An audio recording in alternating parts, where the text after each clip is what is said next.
दोस्तों, आज जो मैं आपको कहानी सुनाने जा रही हूँ वो कहानी जुड़वा परी बहनों की है। तो चलिए कहानी शुरू करते हैं। करोड़ों वर्ष पहले परियों की दुनिया में एक ऋचा नाम की गर्भवती परी रहती थी। ऋचा परी बाकी परियों की तरह बहुत ही शक्तिशाली थी और वो अपने होने वाले बच्चे को भी अपने जैसा ताकतवर बनाना चाहती थी। उसी परिलोक में शाकाल नाम का एक साइंटिस्ट रहता था जो रोज नए नए एक्सपेरिमेंट की मदद से सभी परियों को ताकतवर और शक्तिशाली बनाता था। एक दिन ऋचा परी अपने कमरे में बैठकर कुछ सोच रही थी। क्यों ना मैं भी उस साइंटिस्ट के पास जाकर एक्सपेरिमेंट की मदद लेकर अपने होने वाले बच्चे को और भी ज्यादा शक्तिशाली बनाऊं। फिर तो परिलोक में सिर्फ मेरा और मेरे होने वाले बच्चे का राज होगा और बाकी सभी परियां मेरी गुलाम होगी। ऐसा सोचते हुए वो मन ही मन बहुत खुश हुई और वो तुरंत साइंटिस्ट के लैब में पहुंची। हेलो सर, मुझे आपकी मदद चाहिए। कुछ ही दिनों में मेरा बच्चा परिलोक में जन्म लेने वाला है, इसलिए मैं चाहती हूँ कि आप मेरे साथ ऐसा एक्सपेरिमेंट करें जिससे मेरा होने वाला बच्चा मुझसे भी ज्यादा ताकतवर हो।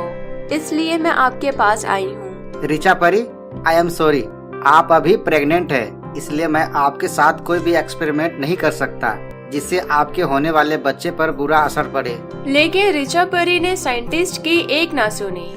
आखिरकार साइंटिस्ट को ऋचा परी के जिद के आगे झुकना ही पड़ा। शाकाल उस पर एक्सपेरिमेंट करता है, अनेक तरह के केमिकल का प्रयोग करता है। कुछ समय बीत जाने के बाद ऋचा परी ने 2 जुड़वा बेटियों को जन्म दिया। लेकिन एक्सपेरिमेंट करने की वजह से ऋचा परी की दोनों बेटियों में से एक बेटी का रंग काला और दूसरी बेटी का रंग नीला पड़ गया। ये सब देखकर ऋचा परी बहुत घबरा गई और जल्द ही वो अपनी दोनों बेटी को लेकर साइंटिस्ट के पास पहुंची। सर, ये क्या हो गया? देखिए, मेरी दोनों जुड़वा बेटियों का रंग, एक का काला और दूसरी का नीला। ये सब कैसे हो गया? ऋचा परी, मैंने तुम्हें पहले ही कहा था कि आप अभी गर्भवती हो। आपके होने वाले बच्चे पर एक्सपेरिमेंट करना खतरे से खाली नहीं है, लेकिन तब आपने मेरी बात नहीं मानी। ये सब आपकी वजह से हुआ है। अब मैं कुछ नहीं कर सकता, लेकिन मेरी एक बात ध्यान से सुनिए। मेरे एक्सपेरिमेंट की वजह से आपकी दोनों बेटियों को शक्तियाँ तो मिल गई है, इसलिए आपकी बेटी नीली परी की शक्तियाँ केवल दिन में ही काम करेगी और जैसे जैसे शाम होने लगेगी उसकी सारी शक्तियाँ खत्म हो जाएगी। दूसरी ओर तुम्हारी काली बेटी की शक्तियाँ केवल रात में ही काम करेगी और सुबह होते ही सारी शक्तियाँ चली जाएगी। साइंटिस्ट की बात सुनकर ऋचा परी बहुत ही परेशान हो गई। सर, ये आप क्या बोल रहे हो? पूरे परिलोक में मेरी क्या इज्जत रह जाएगी? आप कुछ कीजिए प्लीज सर, आप मेरी दोनों बेटियों को ठीक कर दीजिए। देखो ऋचा परी, इस बार मैं आपकी कोई मदद नहीं करने वाला। आपकी भलाई इसी में है कि आप यहाँ से चली जाएं, वरना मुझे मजबूरन रानी परी को आपके बारे में सब कुछ बताना होगा। साइंटिस्ट की बात सुनकर ऋचा बहुत घबरा गई। उसे कुछ समझ नहीं आ रहा था कि अब वो क्या करे। ऐसे ही कुछ साल बीत गए। देखते ही देखते ऋचा परी की दोनों जुड़वा बेटियां अब बड़ी हो चुकी थी। एक दिन काली परी और नीली परी अपनी माँ के साथ हॉल में बैठकर चाय पी रही थी। तभी काली परी बोली, माँ, मुझे आपसे कुछ पूछना है। माँ, मैं इतनी काली क्यों हूँ और मेरी शक्तियाँ केवल रात में ही क्यों काम करती है और शक्तियाँ खत्म होते ही मैं कमजोर क्यों महसूस करती हूँ? बताइए माँ, आप तो हम दोनों बहनों जैसे बिल्कुल भी नहीं है। बताइए, इसके पीछे क्या कारण है? क्या हम दोनों आपकी बेटी नहीं है? बेटा, ऐसी कोई बात नहीं है। तुम्हें ऐसा किसने कहा? तुम दोनों मेरी ही बेटी हो, क्योंकि परिलोक की सभी परियां हमेशा हम दोनों बहनों का मजाक उड़ाती रहती हैं और तरह तरह की बातें भी करती है। इसलिए बताइए माँ, इसके पीछे क्या कारण है?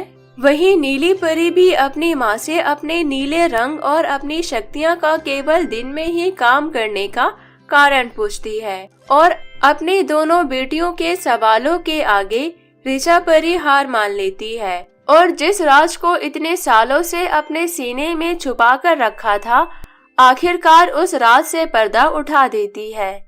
जिसे सुनकर ऋचा परी की दोनों बेटियां अपनी माँ से बहुत नाराज हो गई। माँ, आज तक हमने आपको बहुत प्यार और सम्मान दिया, लेकिन अब लगता है आप ना तो प्यार ना ही सम्मान के हकदार हो, क्योंकि सालों पहले आपका परिलोक में राज करने के लालच के कारण हमारी ये हालत हुई है। माँ, आज के बाद हम आपको कभी माफ नहीं कर पाएंगे। बेटी, ऐसा मत बोलो, मैं तुम्हारी माँ हूँ। मुझे अपनी गलती का एहसास है, प्लीज मुझे माफ कर दो। मुझे पता है मैंने बहुत बड़ी गलती की, जिसकी सजा मुझे मिलनी चाहिए थी। इतना कहते ही ऋचा परी रोने लगी। अपनी माँ को रोता छोड़कर दोनों परियां गुस्से से वहाँ से जाने लगी। तभी वहाँ वही साइंटिस्ट आया। रुक जाओ, तुम दोनों कहाँ जा रही हो अपनी माँ को छोड़कर? रुक जाओ ऋचा परी, आज तुमने इतने सालों बाद अपनी बेटियों से सारी सच्चाई बताई और उनसे माफी मांगी। सच कहूँ तो मैं इतने सालों से इसी दिन का इंतजार कर रहा था कि कब तुम्हें खुद अपनी गलती का एहसास हो, और आज तुमने अपनी गलती स्वीकार कर ली। इसलिए मैं तुम्हारी दोनों बेटियों को यहाँ ठीक करने आया हूँ। साइंटिस्ट की बात सुनकर ऋचा परी का खुशी का ठिकाना ना रहा। उसके बाद साइंटिस्ट अपने एक्सपेरिमेंट की मदद से दोनों काली और नीली परी को बाकी परियों की तरह ठीक कर देता है। फिर ऋचा परी साइंटिस्ट का धन्यवाद करती है। उस दिन के बाद से दोनों परियां अपनी माँ के साथ फिर से नई सिरे से जिंदगी की शुरुआत करके हंसी खुशी रहने लगी।